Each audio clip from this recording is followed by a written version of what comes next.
time, I was old enough to notice things. I didn't like that house. I was afraid of the upstairs. I never felt safe there. Mama always kept the light burning at bedtime because I was afraid of the dark. One evening, when I was 9, my sister was downstairs and I was asleep in bed. She was expecting Mama to come home at any moment. When she heard the front door open, my sister called out, "Hello, Mama?" But there was no answer. She heard footsteps, but they didn't sound like Mama. Her footsteps were light, but these were heavy, like a man. "Who's there?" My sister called, but there was no reply. The footsteps continued up the stairs and wandered into all the bedrooms, but when my sister called out again, "Who's there?" the footsteps stopped. She was young and afraid, but she knew I was sleeping alone up there, so she took the lamp and searched all the rooms.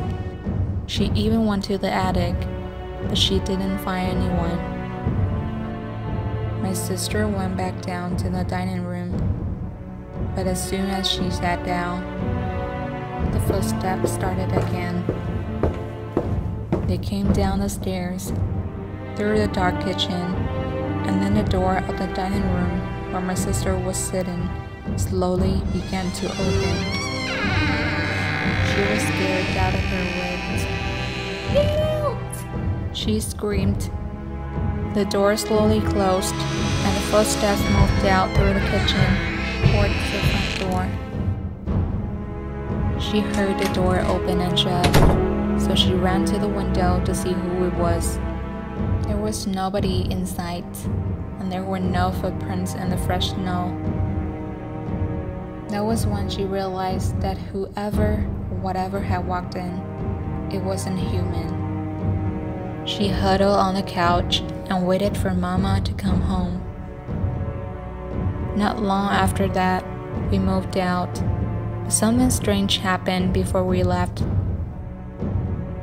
My sister and I were in the living room when all of a sudden, we heard terrible groans. It sounded like someone was in agony. The groans seemed to be coming from the cellar. They were so loud that our dog started howling and the hair stood up on the back of her neck. She would always go anywhere with me, but when I tried to coax her to come down into the cellar with me and investigate, she wouldn't go. The cellar was well lighted, so my sister and I went down, following the groans until we came to a little alcove, and there the groans ceased. I wanted to dig right there on the spot, but there was no time. I've always felt that if we had, we would have found the cause of all our trouble. Perhaps someone's bones were buried there. We moved away soon after that, and Mama would never let me ask the people living there today if they had heard anything.